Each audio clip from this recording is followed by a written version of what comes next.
So we have reached assignment 5. We're halfway there. You've implemented links, joints, sensors, motors. We got 2 more to go, neurons and synapses.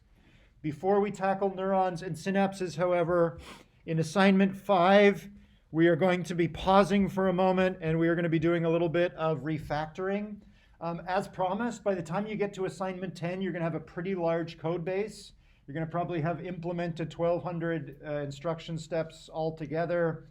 You are going to forget where various things belong in your code base. I forget, you forget. So by refactoring, we're going to reorganize our code into an object-oriented structure. We're going to have a class hierarchy, simulation at the top. Inside simulation is world and robot. Inside robot, there are a bunch of links, a bunch of joints, a bunch of sensors, a bunch of motors.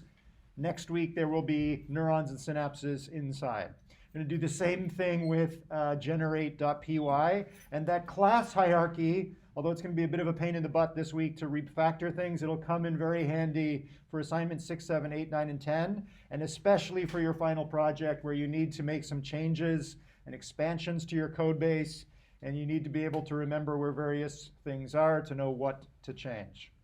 So, not that much fun this week. It's a lot of housekeeping, but it's also a good practice for object-oriented programming. How many people feel they're relatively comfortable with object-oriented programming? Everyone know what a class and an object is? A constructor, a destructor? Okay, I see a lot of nods. That's great, so this shouldn't be too difficult. If you need a refresher on OOP, there's a link to an online tutorial, lots of tutorials on object-oriented programming in Python. This is a good week to brush up on your skills on that and really clean up your code base to be ready for some large-scale code development for the rest of the semester. Any questions about that? Any questions about motors, sensors, joints, links? All good? Okay. All right. So back to the intellectual side of the course. We finished last time by talking about the first two projects in evolutionary robotics. Both were carried out without the benefit of physics engines because physics engines didn't exist at that time. We saw the tabletop Kepra running around through a maze. And then we saw this weird gantry robot, this inverted periscope built at the University of Sussex in the UK. And right at the end of our discussion about the gantry robot, we looked at an evolved neural network that was able to distinguish between triangles and rectangles, but had no recognized triangle neural module and no recognized rectangle neural module. However, that evolved neural network enables the gantry robot to distinguish between triangles and rectangles. It is not intuitive, at least to us humans. There is no distinction between these recognition modules. There's a combination of motion, timing, sensation, and action. It's probably one of the best examples of embodied cognition. Another thing which I forgot to mention about that neural network, if you go back and look at it, is it's pretty small. There's relatively few neurons and synapses. If you tried to sit down and write a piece of code that could distinguish between triangles and rectangles and command the robot to move accordingly, you'd probably write quite a few lines of code. So human engineers that try and come up with a solution often come up with a larger solution. As most of you probably know, the current state of the art in AI is currently wrestling with its own carbon footprint. We can train neural networks to do some things now better than humans, but it requires multiple billions of synaptic weights in order to do so. This is a big challenge in AI at the moment. Obviously, I'm biased, but one approach is to think more carefully about how organisms have evolved to grapple with the world around them, which is not just to offload the problem to the brain. It is some interdependency between brain, body, and environment. We are probably going to finish lecture 8 today and get on to lecture 9, where we're going to see some more evolved neural networks, which also seem to solve relatively difficult cognitive tasks in a relatively small neural network. Okay. Before we do that, however, in lecture 8, we're going to look at CTRNNs, continuous time recurrent neural networks, and we'll unpack all of the adjectives in the name of this particular neural network as we go.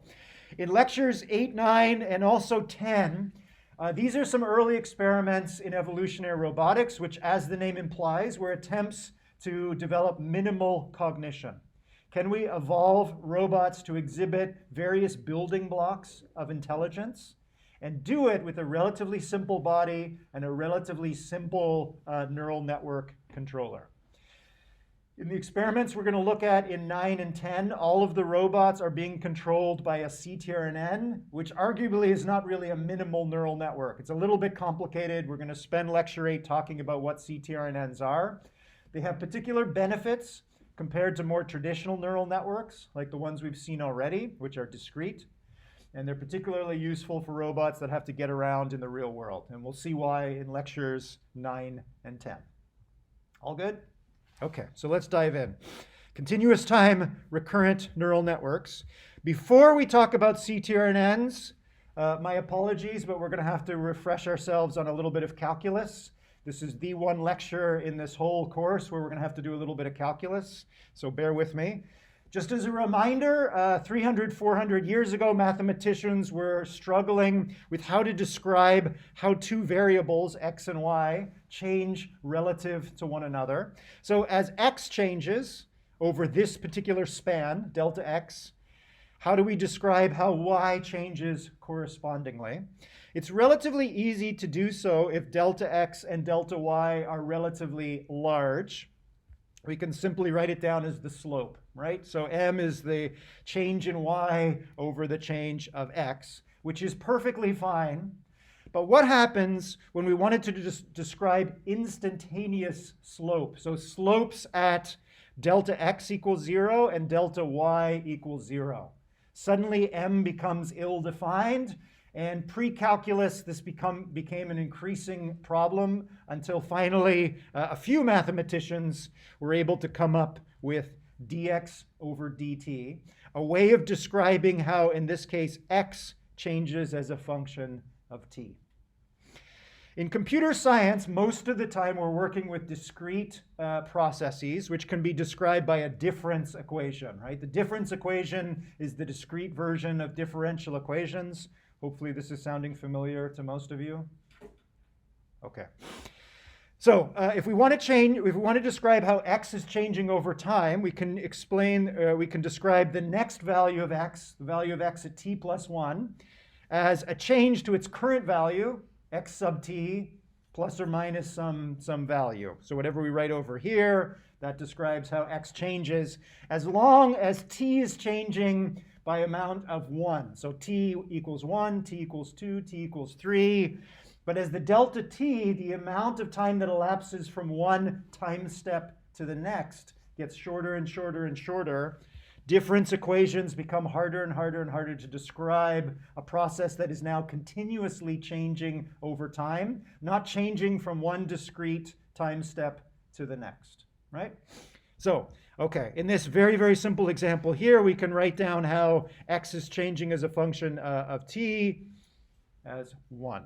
Okay, so just to remember, dx over dt, or as you're going to see in a moment, we'll just use the shorthand x prime. The rate of change of x is equal to the rate of change of t, right? Hopefully this is very, very familiar to everyone. Okay, so let's go back up here for a moment and think about our discussion about neural networks.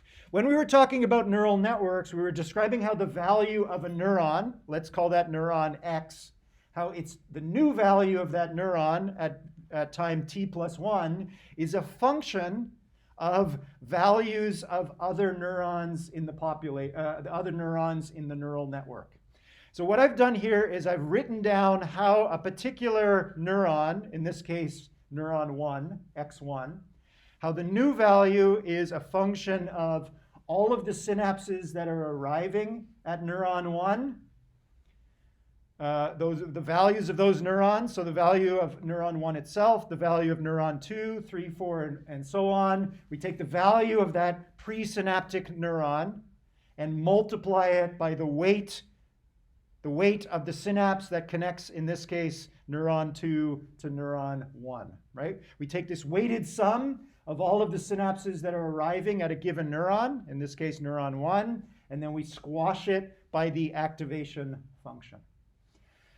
If we have a neural network that has n neurons in it, we have a set of n differential equations. x1, x2, dot, dot, dot, x30, right? So we have a difference equation for each neuron in a typical discrete neural network. In CTRNNs, these are going to be continuous time networks. Instead of watching the values of neurons jumping and changing from one discrete time step to the next, in a CTRNN, we can watch the values of neurons continuously changing over time. And we can do so by representing or writing down the way in which the neuron values change over time, is to write down those descriptions not as difference equations, but as differential equations. So I'm going to switch now to using y sub I. I'm taking today's lecture from the reading for today's and tomorrow's and Thursday's lecture. And in that case, they used this particular notation. So we're switching from x to y. Doesn't really matter. If we have a CTRNN that has 30 neurons in it, we're going to have 30 differential equations, where each differential equation describes how that neuron's value continuously changes over time.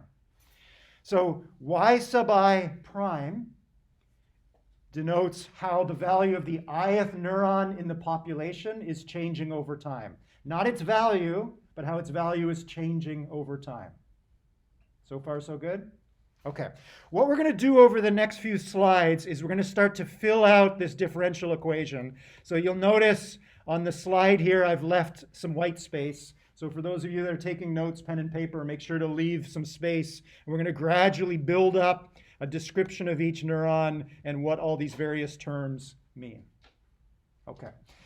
So again, I don't want you writing 30 differential equations. We're going to write just one, but remember that there are 29 other ones, and the subscripts are going to remind us of that fact.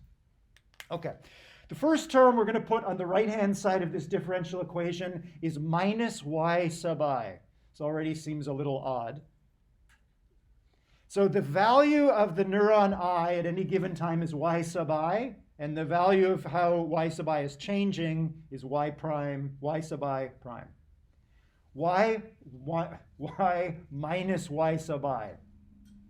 We're going to build up a description of how these neurons in a CTRNN, how their values are changing over time.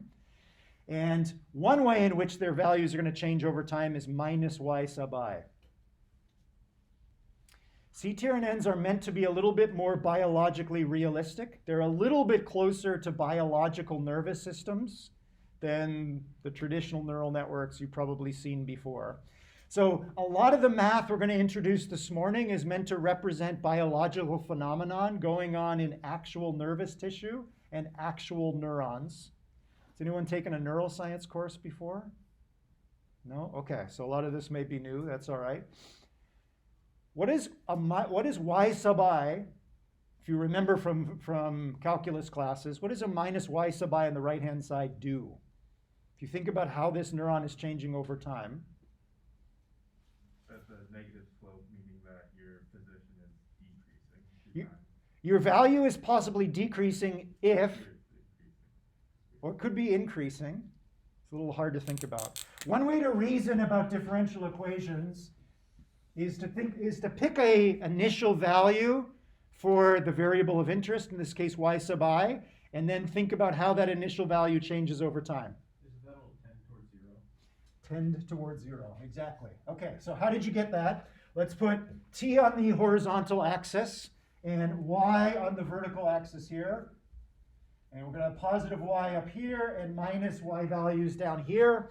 In CTRNNs, we're going to assume that neurons can have positive and negative values. Let's pick an arbitrary value. Let's take a value of +1.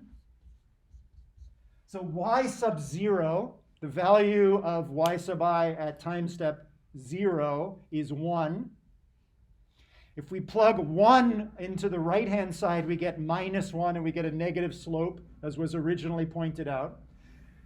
-1 doesn't mean that suddenly the value, we suddenly subtract 1 from the initial value. It's just the slope. So as we move forward in time by a variable amount, that's going to dictate how this changes.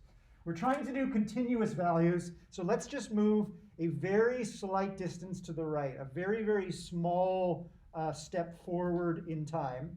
We had a minus slope. We've taken y0 equals plus 1. We plugged it into the right-hand side, so we get minus 1. So the slope is decreasing. So the new value at some point, some small jump into the future is now slightly less than 1. What happens if we make another very, very small step forward into the future? What's the new value? The new value is a little less than 1, so it's going to decrease less than the past time step. That's right. So when we're dealing with differential equations, it's actually rates of change that we're more interested in, right? So the value of y sub I is going to decrease less than it decreased before. So let's say at this point, the new value is 0.9. Doesn't really matter for our purposes. We take 0.9 and we plug it into the right-hand side of the differential equation. We have a slope of minus 0.9. So the slope or the rate of decrease is less. And as was pointed out, if we start with an initial value of plus 1, it will tend towards 0. Let's play this game again. Let's start with y sub 0 of minus 1. The value of the neuron at this point in time, at the beginning, is minus 1. What happens in this case as we move forward in time? How does the value of this neuron change continuously? We take minus 1, the initial value, plug it into the right-hand side of the differential equation. Minus minus 1 is plus 1, so the slope is plus 1. We do the opposite, right? We jump up. Now we have a value of minus 0.9. We plug minus 0.9 into the right-hand side. We get a slope of minus 0.9 plus 0.9. So the rate of increase of the value is now decreasing. And as was pointed out before, we're again going to tend towards 0. If we pick any value, initial value here, and integrate forward in time, the value of the neuron will tend towards 0. What biological detail of neurons is being built in here? All neural networks are a model of nervous tissue to a greater or lesser extent. Then after a neuron fires, it straight away goes back to not firing? So neurons fire and then they go back to not firing. That is true. So that most mammalian neurons deal with spikes. This particular neural network does not incorporate spikes, but you got the basic idea. When a neuron is not being stimulated, it tends back to its resting potential, or resting state for our purposes.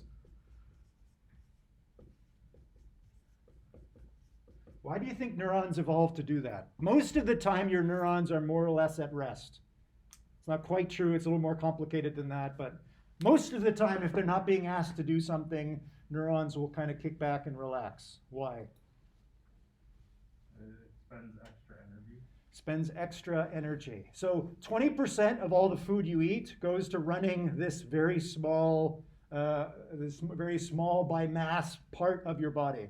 Your brain, by body weight, is about 1%, and it uses up 20% of all the energy you ingest. Brains are incredible energy hogs, so it makes sense that most of the time, if they're not doing something, they should be resting. So this minus y sub I, it's a pretty simple term here. It's meant to build in a small biological detail about neurons.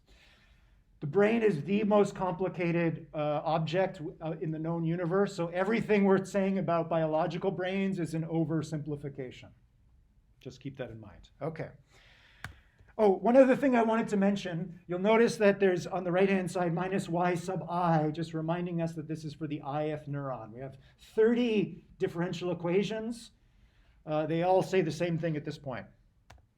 Let's introduce another term now, and I apologize for the font on my slide here. That's tau. You might not have seen this before, putting a term on the left-hand side of a differential equation. This is simply a notational trick. If we divide both sides of this differential equation by tau sub I, we get y prime equals minus y divided by tau. We're just putting the tau on the left-hand side so we don't have to write out fractions. Okay. What does tau do?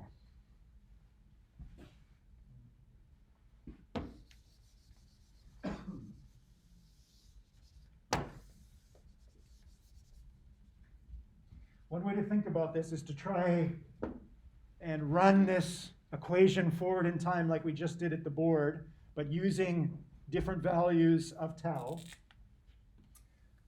Tau is a parameter rather than a variable. So we can set tau to different values, and by setting tau to different values, it's going to alter how the value of the neuron changes over time. Yeah? Let's make our life easier. Let's assume just for now that tau is always positive. It can range from 0 to infinity, positive infinity. Let's play the same game we played before. Let's set the initial value of y to plus 0.1. And let's set tau to a very, very low value. So it's basically equivalent to 0.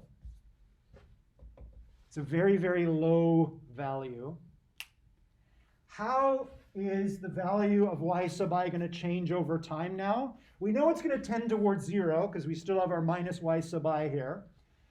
But we're taking minus y sub I and dividing by tau sub I, and tau is very, very close to 0. So what's happening now? It's going to dampen the rate of change. Is it going to dampen the rate of change? Is it going to oscillate? It's going to oscillate. It's actually not going to dampen because we're dividing by a number that's very, very close to 0. So if you think about the right-hand side here as equal to y minus y sub I divided by 0.00001, we have a very, very, very large negative number. Everybody see that? Right? So our value of the neuron is going to plummet, right? Okay, so it's down here at minus 100, let's say. What's going to happen at the next point in time as we move a very, very small distance forward in time? It's going to rocket back up. We have a value of minus 100. We plug that into the right-hand side of the equation. Minus 100 is plus 100. Divided by 0.0001, our slope now is incredibly positive. We get something that, as was mentioned, oscillates, and actually the oscillations probably get bigger here for very, very low values of tau close to 0. This is the Woody Allen neuron. Bit of a historical, cultural reference here. Everybody seen the old Woody Allen movies? It's always neurotic. Some slight thing goes wrong and he goes absolutely bananas, right? So a neuron that has a very low value of tau, very close to 0, is very, very sensitive. Any external influence, any value for the neuron that's slightly away from 0, and it will go crazy, either positive or negative. So far, so good. So we can tune the sensitivity of a neuron by setting tau to different values. Let's play exactly the same game. We're going to start by setting y sub 0 to plus 1. Now we're going to set tau to a very, very large value. Very, very large positive value, more or less equal to plus infinity. Now what happens?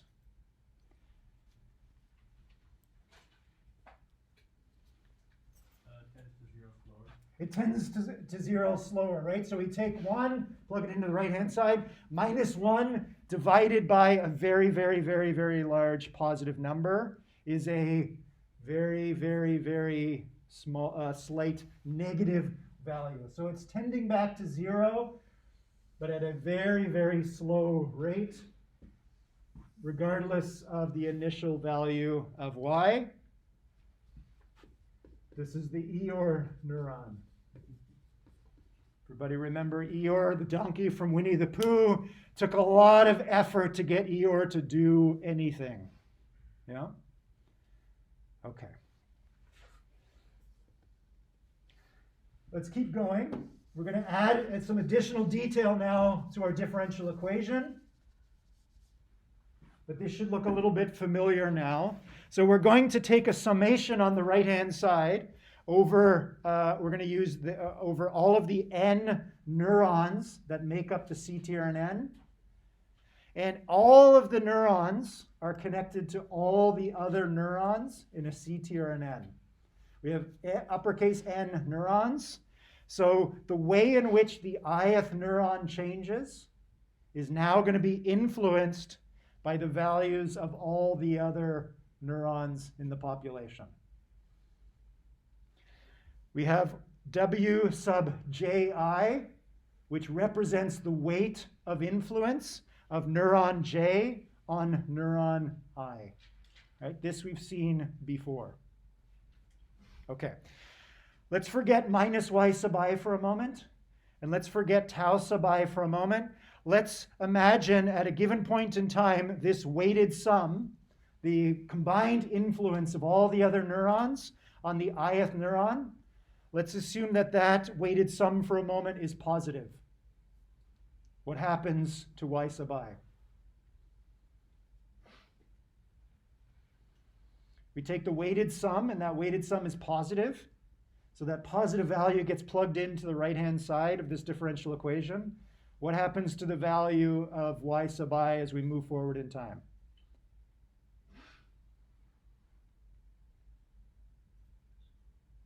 Does the whole thing just get shifted one way or the other? Not shifted. Also positive to make balance. Sorry? It's also positive, like to make balance. It's positive. This weighted sum is positive. It's on the right-hand side of this differential equation. We're going to just ignore y sub I and tau sub I for a moment to make our lives easier. Well, so negative y sub I would increase, so your decay would slow. Forget y sub I for a moment. Imagine this just says y sub I prime equals this summation term. Just mentally erase this term and this term for a moment. We'll think about a simpler differential equation here. We take this weighted sum, and it ends up being positive. So we have y sub I prime equals some positive value. What happens to the value of y sub I? Somebody just drew it in the air, right? It means the slope is positive. Yeah? So if all of the neurons at a given point in time are exciting and inhibiting this neuron, but their combined influence is positive, the value of y sub I will start increasing. If this weighted sum is negative, the value of y sub I will start decreasing, right? Remember that when we compute the number on the right-hand side of a differential equation, it's indicating the slope of y sub I, how the value of y sub I is going to change over time. Yeah? Okay. We just mentally erased y sub I and tau sub I for a moment because things are getting a little complicated now, right? At a given point in time for y sub I, it's got two influences on it at the moment. It's got its own value, this minus y sub I. It's tending towards zero, or it's oscillating. It's doing something in response to its own value, depending on the value of tau sub I. And it's being influenced by other neurons, right? So things are getting a little bit complicated here. So this is familiar, where the neurons are influencing one another through synapses. In traditional neural networks, all the neural networks you've probably seen in this class and other classes, they're influencing the new value of the neuron. In a C tier and N, other neurons are influencing the slope, or the way in which the neuron's value changes over time. Yeah? So far, so good? Okay. Let's keep going. We're going to add in our activation function, which we've seen before. In the case of C tier and Ns, the hyperbolic tangent is usually used. Doesn't matter for our purposes what the activation function actually is. Just remember that it squashes values. In the case of hyperbolic tangent, it squashes values between -1 and +1. You'll notice if you look at this equation and the difference equation above, that the activation function is in a different place. This is also a little bit strange. We're squashing the value of a neuron only when that neuron reaches out and influences another neuron. So by placing the activation function inside the summation term here, we're allowing the actual value of the neuron, as we saw before, the value can range way outside of -1 and +1. It can take on arbitrarily large or small values.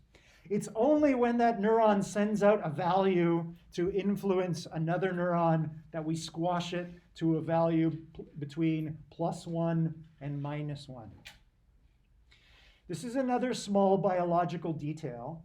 The internal dynamics inside an individual neuron. A neuron is a fantastically complicated cell. There are a lot of things going on inside a neuron.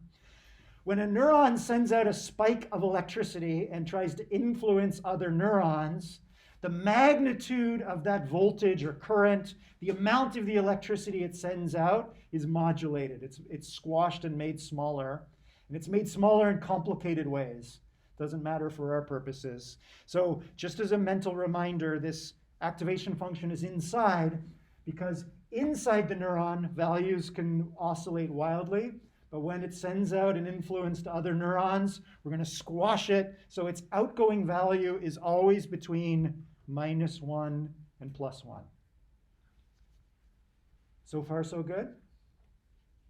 Okay, let's pause for a moment and just review where we are. You'll notice that there's a lot of subscripts now.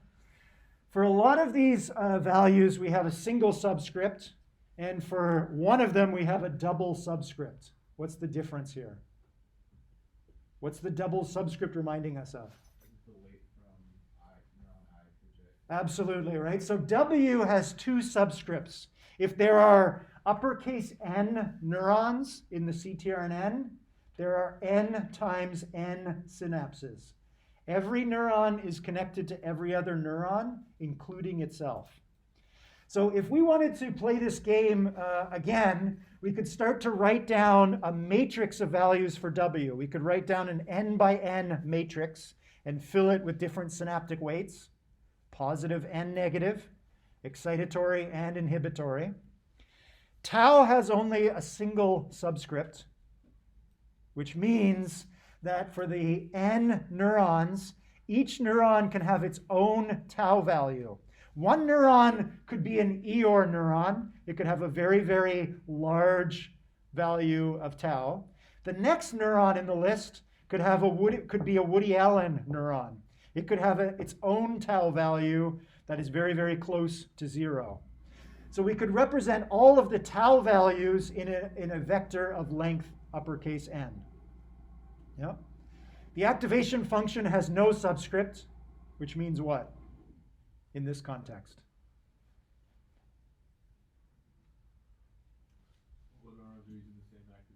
They're all using the same activation function, right? They're all using tan H. We could get fancy and put a subscript I under the activation function, and we could assign different activation functions to different neurons in the neural network. And there are cases where you would want to do that. In this case, we're not going to do that. Question? So does an activation function always have to range between -1 and 1 though? Or is that just the case for tan H? It's just the case for tan H, and it's just the case for these CTRNNs that we're going to look at. So there's a very active debate in the AI literature about what's a good activation function, what's a bad activation function. You should use this kind of activation function when you're learning to recognize images. You should use that activation function when you're trying to generate natural language. It's a completely open question.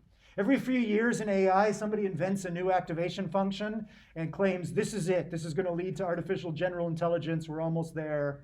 And at least so far, that hasn't quite panned out. However, there are reasons where you want to use different activation functions. For our purposes today, it's not going to matter too much. Any other questions before we push on? Okay.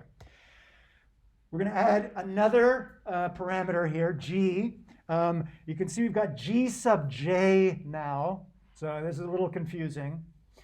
For each of the neurons, in this case, that's influencing I, each neuron has its own gain. So we have just a single subscript, which is reminding us that for the uppercase N neurons in the CTRNN, each neuron has its own gain value. What does low or high gain do to Y sub I?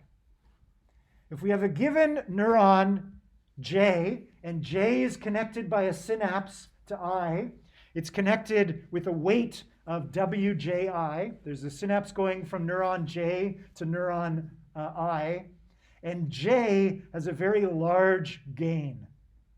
Let's again assume that gains are just positive. What does that mean? Like music, gain is like gain makes things louder, so like it boosts it. That's absolutely right. So a neuron that has a large gain is louder. Whatever the current value of Y sub J is, it's having a bigger influence on everybody that it's attached to. And in the CTRNN, it is attached to everybody, right? What happens if a given neuron within a CTRNN has a gain set to 0? Right, ignore it. It's basically been silenced, right? No matter what its internal value is, within the neuron can be shouting, but when it sends a value out to influence other neurons, it's completely silent. It has no influence whatsoever. This is also true in nervous tissue. Depending on the makeup of different neurons, some are just louder than others, like human beings. Okay, so far so good? All right, 2 more terms to go. We're also going to assign a bias to each neuron. So we now have theta sub j. We have a single subscript, which is reminding us that each neuron has its own theta, its own bias. What does bias do?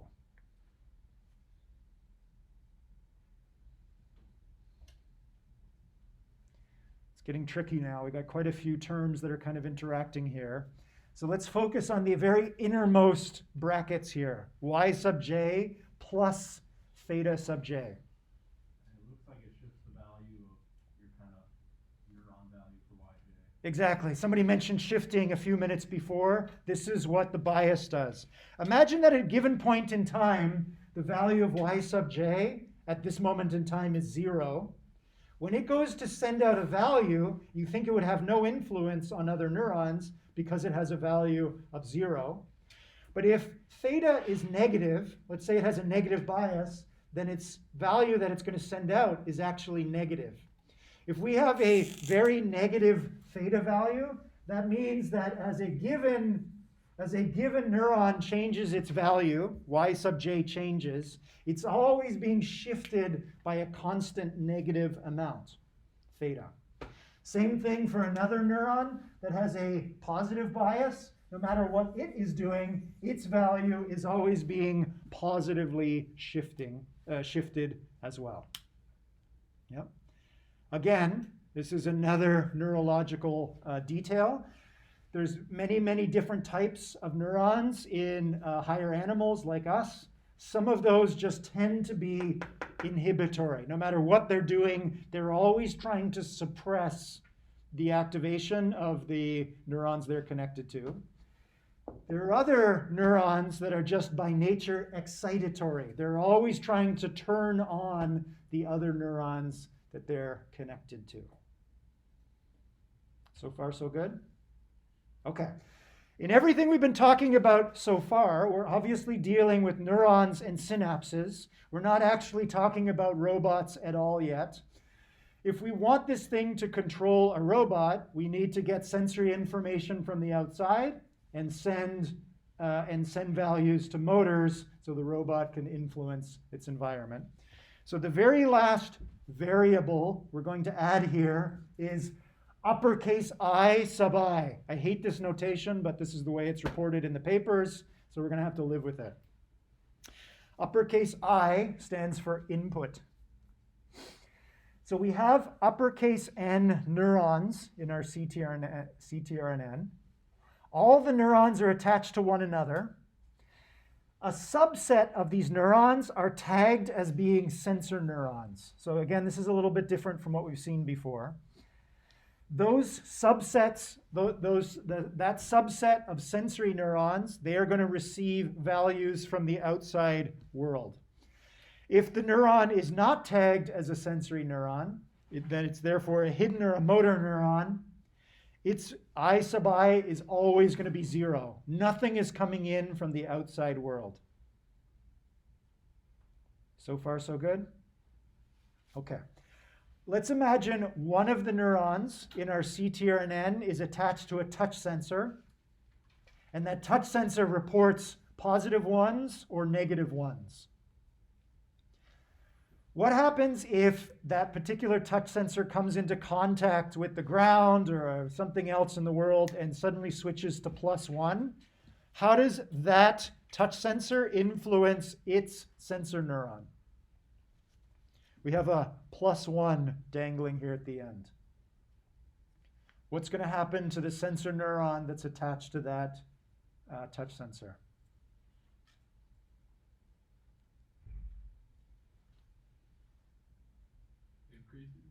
Absolutely, right? Its value is going to start increasing.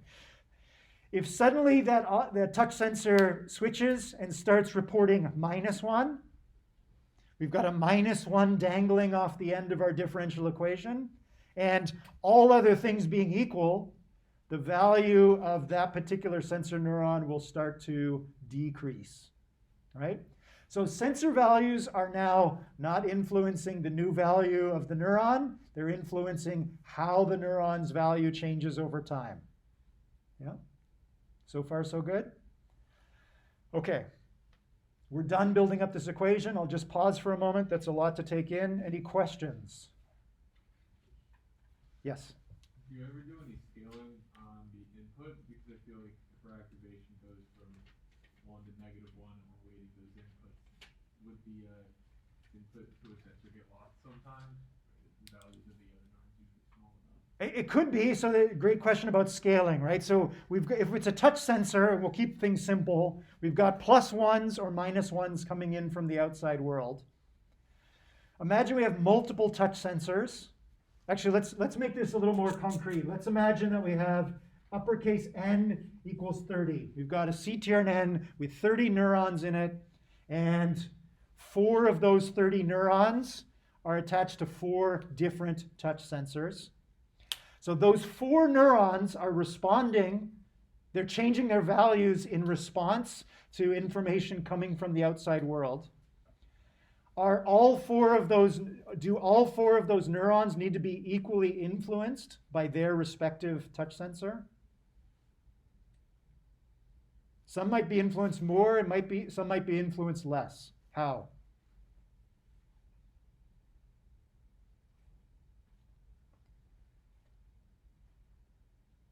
Let's imagine at a given point in time, all 4 touch sensors are firing. So the 4 sensory neurons inside the CTRNN, they're all receiving a +1 into their respective differential equation. Remember, there's 30 differential equations. 4 of them are being stimulated by touch sensors. Do all of them start changing their slope in the same way? Not necessarily. Why not? What would cause them to react differently to the same magnitude of input?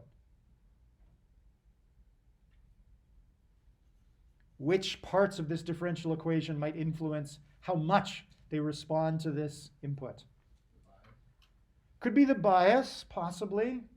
Yeah, I guess actually, yeah, bias could have something to do with it. Actually, bias is going to influence when it sends out a value, right? Its internal value, they're all going to be the same, but when it goes to influence someone else, it may be quieter or louder.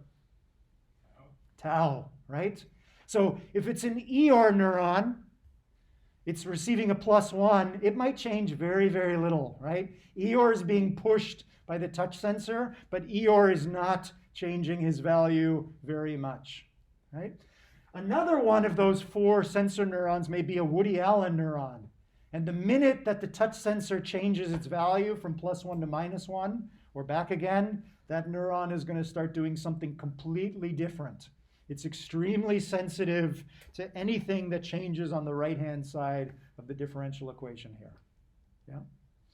So I think with this example, hopefully you're starting to see how different parameters for different neurons in the same CTRNN, even though they're all interconnected, can have very different behavior. Again, not unlike the neurons in your own nervous system. Okay. As we're going to see in a moment, we can start to either train this neural network or evolve this neural network. In everything we've talked about so far, we've been evolving just W. The genotype is a matrix, an n by n matrix, where evolution is going to tinker with the W's. It's going to tinker with the weight of influence of neurons on each other. One of the fun things about CTRNNs is you can subjugate not just W, but other aspects of these differential equations to evolutionary control. If we have, actually let's make this a little bit simpler. Let's imagine a slightly smaller CTRNN with 10 neurons in it, which means we have 10 differential equations. How many of these parameters could we place under evolutionary control? How many are there that evolution could play with? If we give evolution just W to play with, W is a 10 by 10 matrix, so the genome has 100 numbers in it that evolution can play with. In the case of the CTRNN, we can allow it to play with more numbers, more parameters.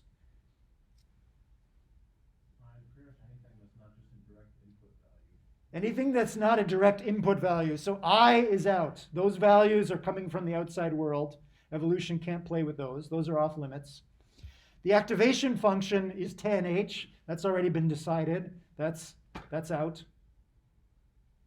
Y sub I and Y sub j, these are values of the neurons themselves. Evolution is not directly tinkering with neuron values, right? It's tinkering with the machinery that influences how neurons change. How many numbers here could we place under evolutionary control? The 100 weights plus? Yep. So I think there's 4 variables you can change. So, what are they? W, G, theta, and tau. W, G, theta, and tau. Exactly. Those are the 4 sets of parameters that evolution can play with. If we have n neurons, how many actual numbers are encoded in those 4 sets of parameters? This is where we need to pay attention to the subscripts.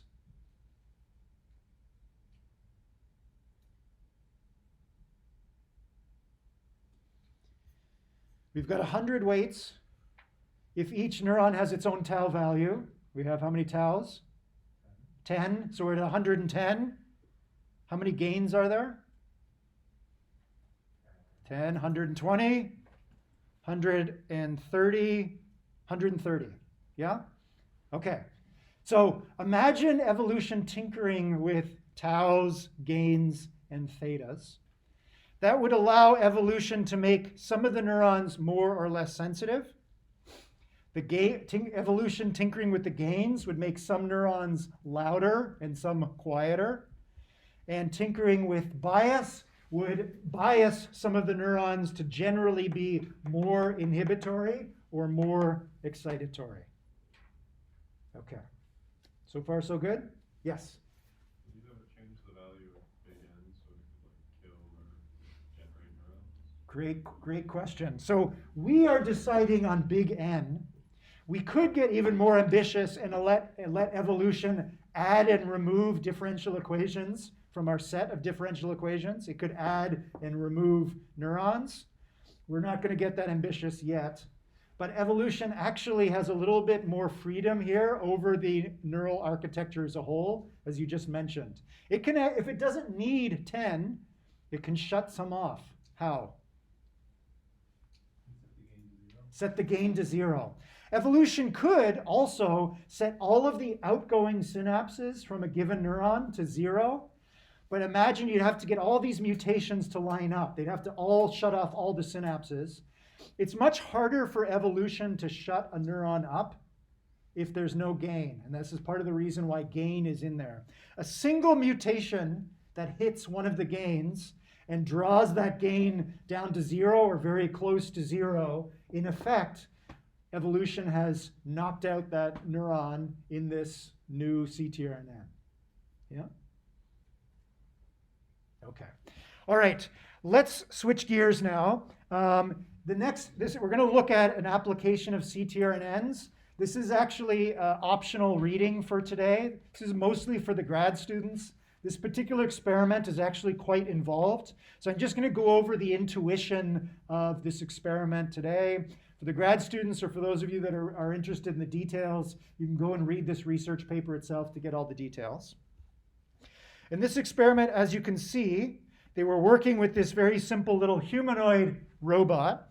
And what you're watching is the robot evolving the ability to perform what are known as motor primitives. A motor primitive, as the name implies, is a simple set of motor commands. It's a very, very simple action. And you see it's not very good at motor primitives at the moment. There is a human teacher, as you can see, that is helping evolution to find out how to control the motors to perform these motor primitives.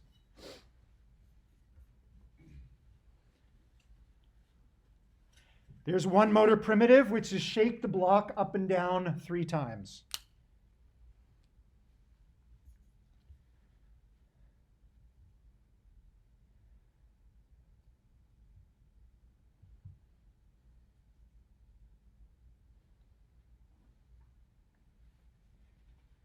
There's a second motor primitive, which is shake the block left and right 3 times. Not very complicated actions. What we're going to see in this experiment in a moment is not just helping the robot to evolve the ability to exhibit motor primitives, but evolving the ability to stack motor primitives together. And this is known as a functional hierarchy. You are capable of multiple functional hierarchies of motor primitives as well. What are some of the motor primitives that you're capable of? And how do you combine or recombine them into different functional hierarchies?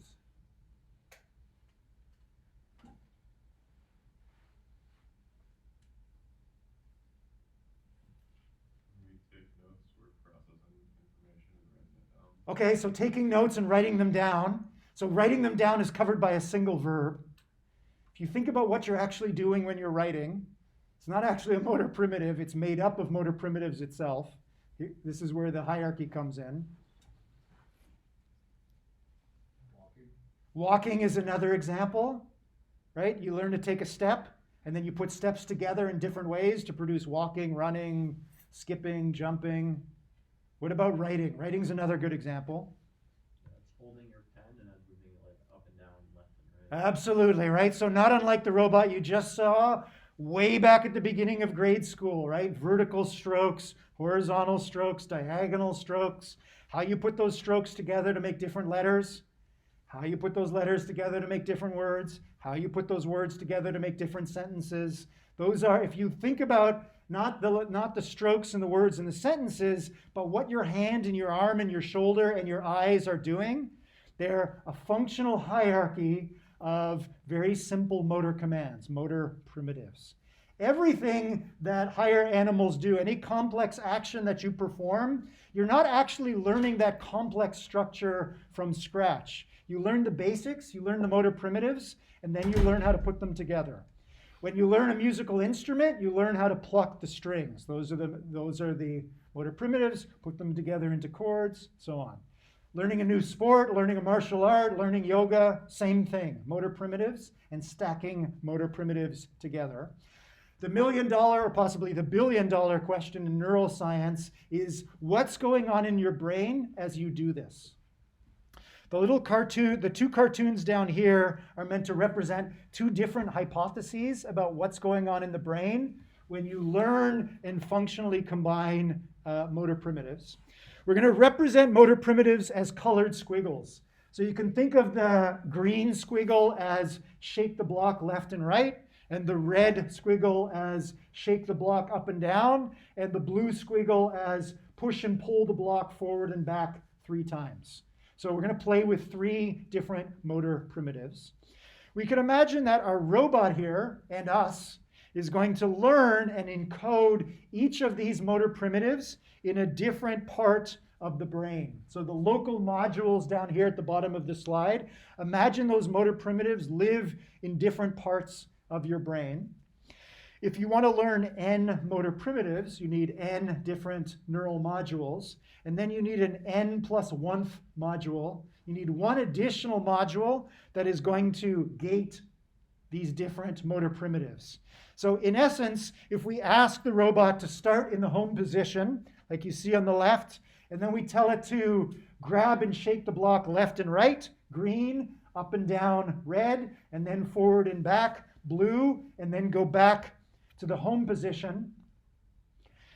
This gate selection module has to learn how to turn off blue and red and let green take control of the motors, left and right, 3 times.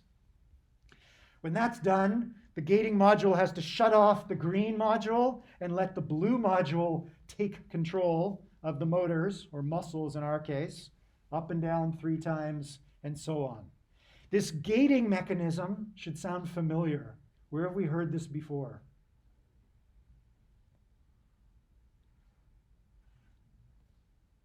We've got different dynamics going on in the brain, but at the moment, these are just dreams. These are little thought experiments.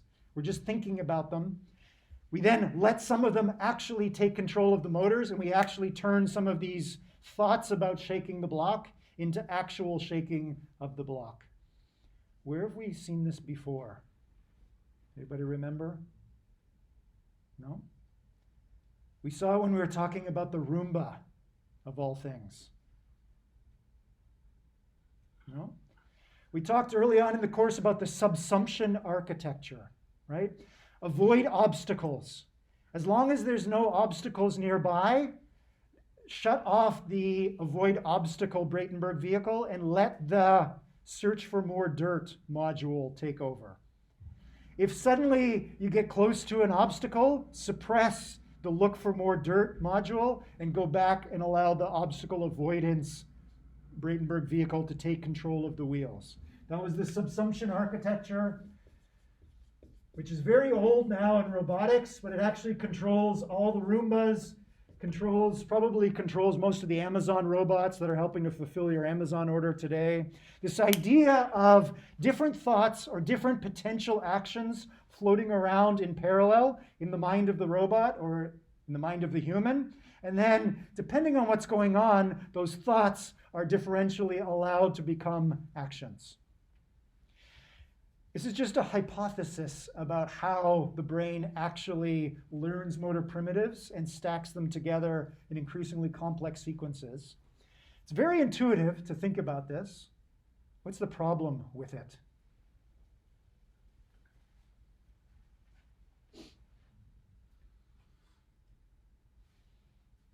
Personally, I don't think this is what's going on in the brain. I'm more of a fan of what's going on in B, which we'll talk about in a moment.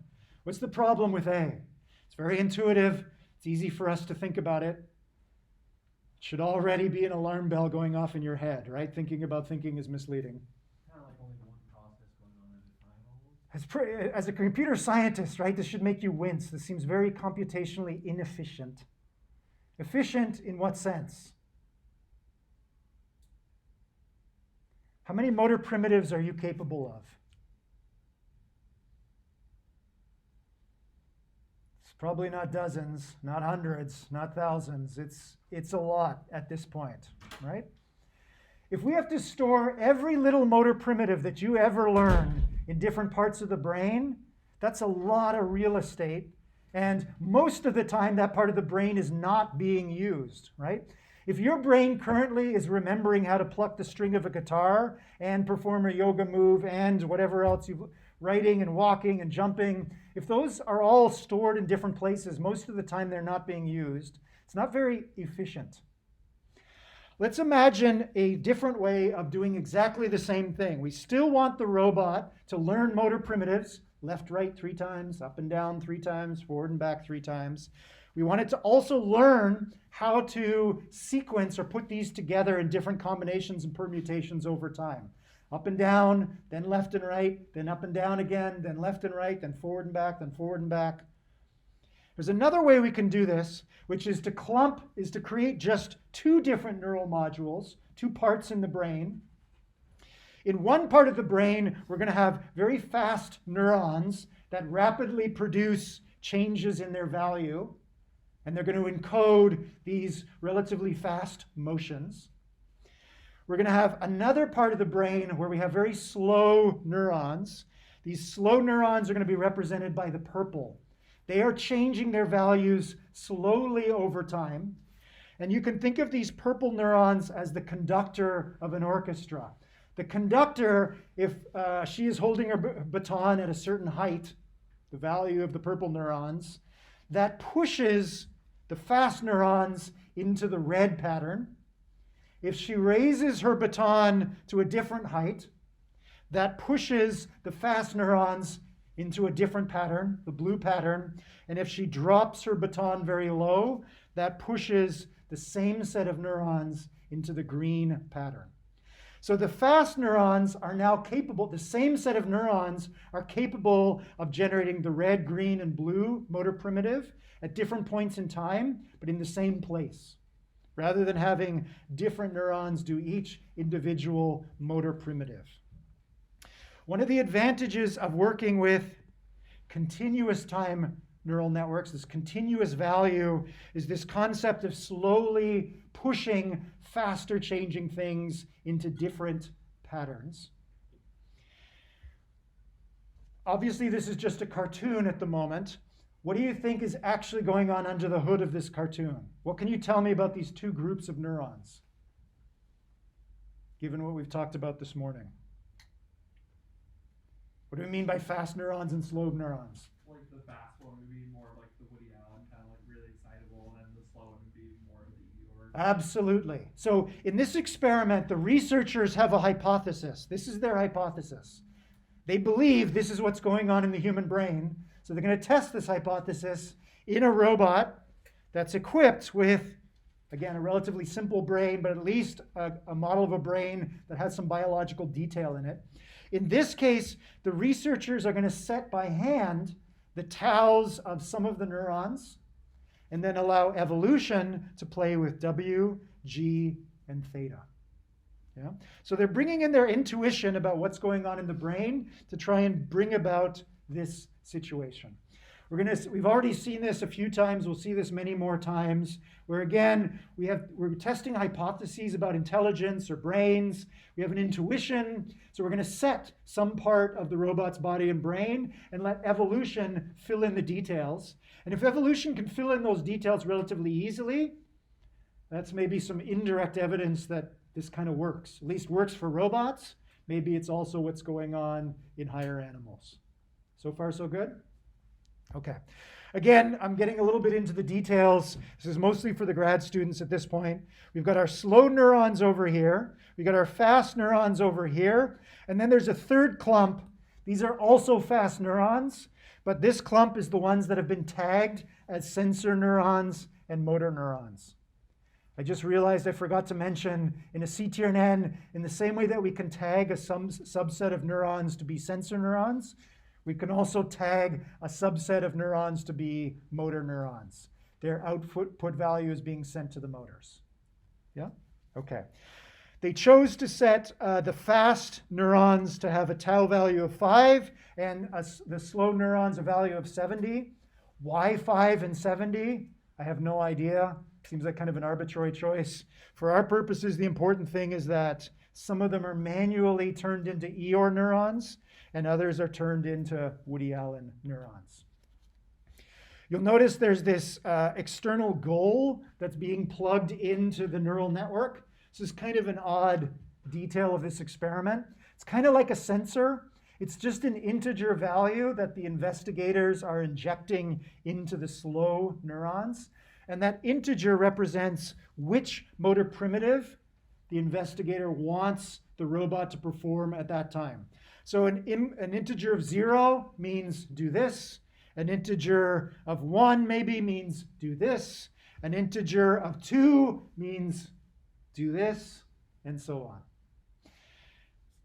A random neural network receives that integer and could do any arbitrary action in response to that integer. They're going to train all the W's and G's and thetas in here so that when it gets a 0, it does this. When it gets a 1, it does this. When it gets a 2, it does this, and so on. Question? Is that all one layer, or do we have any hidden neurons? There are no layers in a CTRNN. Typically in a CTRNN, it's basically a ball of spaghetti. Every neuron is connected to every other neuron. In this case, however, they've snipped some of the synapses so that instead of having one giant ball of spaghetti where everything is connected to everything else, they've made three balls of spaghetti where within each module, every neuron is attached to every other neuron. And between modules, there's a few connections. So it's a good detail. They're also playing a little bit. They're manually setting the neural architecture a little bit. Yeah, I forgot to mention that, right? No layers in a CTRNN. Everything's mushed together. Okay. All right, let's have a look at what's actually going on. This is after evolution has occurred, and the robot can successfully exhibit motor primitives and stitch them together in different sequences. So let's look at the top here.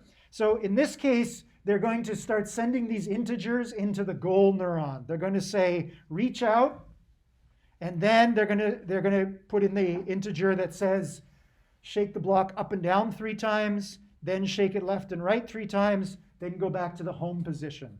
So on the horizontal axis here over time, this is over a few seconds, they're telling the robot to do different things.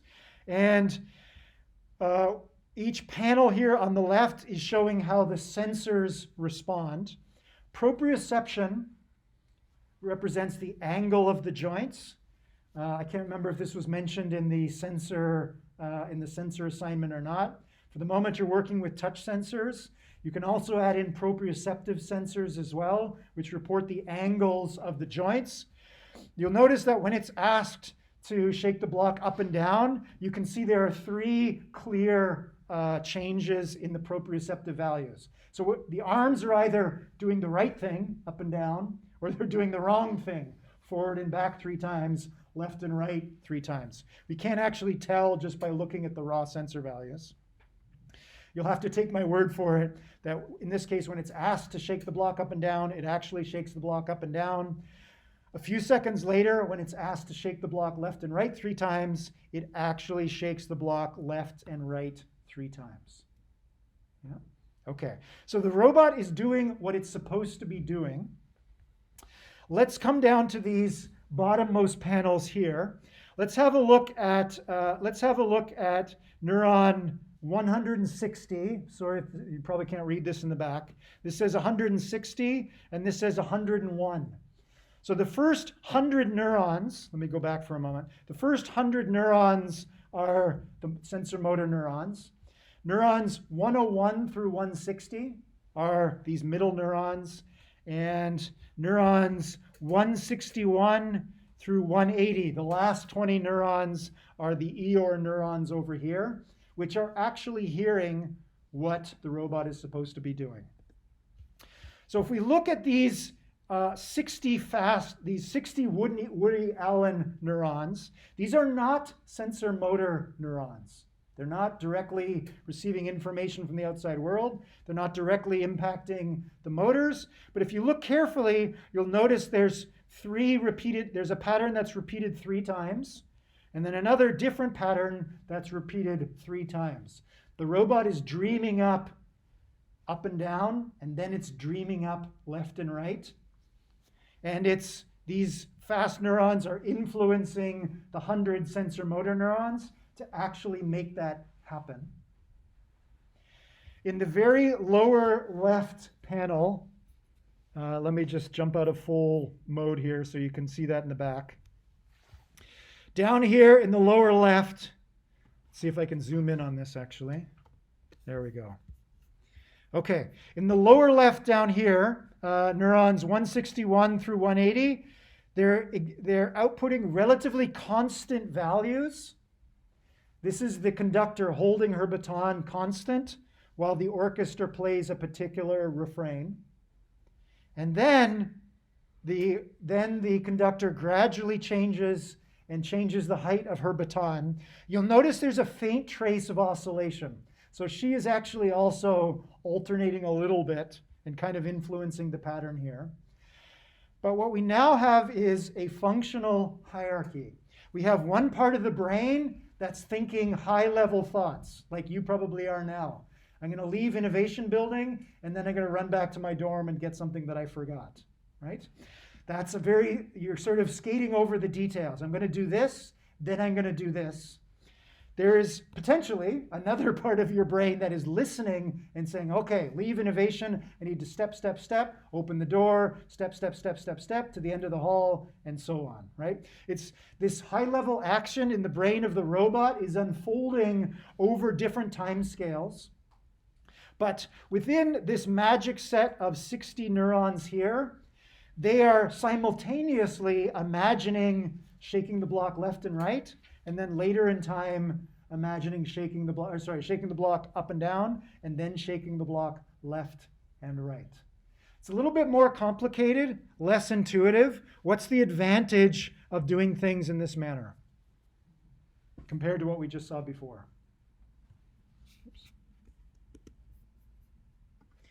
What's the attraction of training a robot to have a functional hierarchy in this way?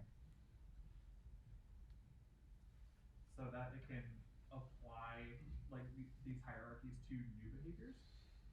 So we could come in, after this evolved neural network, we've got this evolved neural network, we could go in and say up, down, then left, right. We could say back, forward, then back to home. We could say up and down, left, right, up and down, left, right. And it should, if the conductor has learned her job correctly, she should be able to slowly alter her values, these 20 neurons, to push the fast neurons into expressing a new sequence of motor primitives. What's the other advantage of this approach compared to the other approach, which is more intuitive? In this case, the researchers successfully packed, I can't remember, maybe it's 4, 5, 6 different motor primitives into the robot. Is it more efficient? It's more efficient where you're reusing the same neurons to express different motor primitives. So that's good, it's more efficient. You can add in a 7th primitive without needing more neurons. Maybe, right? Let's turn it into a question. Could we pack a 7th motor primitive into this robot? How many motor primitives could we evolve the weights and gains and thetas in here, plus the weights and gains of theta of the conductor, so that the instruments, the orchestra, could play more and more different tunes, which would allow the conductor to produce a wider and wider array of songs? Yep. Does it just turn into a function of how long you want to spend training it? Good question. Nobody knows, right? So what is the storage capacity of this neural network? Definitely, if we wanted it to learn more motor primitives, we're definitely going to have to do more training, more evolution, more teaching. But how far can we go before we start to see diminishing returns? It gets harder and harder for the robot to do so. At some point, the robot is probably going to come up against catastrophic forgetting. Have we mentioned this already? I don't remember. Ironically, I've forgotten. This is a problem that exists throughout AI and robotics, where at some point, the robot will learn the new thing you're trying to teach it by forgetting something you taught it earlier. Very, very difficult. Humans also suffer from this problem. Very, very difficult. Okay. We're out of time for today. You have a quiz due tonight. You're working on assignment 5. Have a great day. I'll see you on Thursday.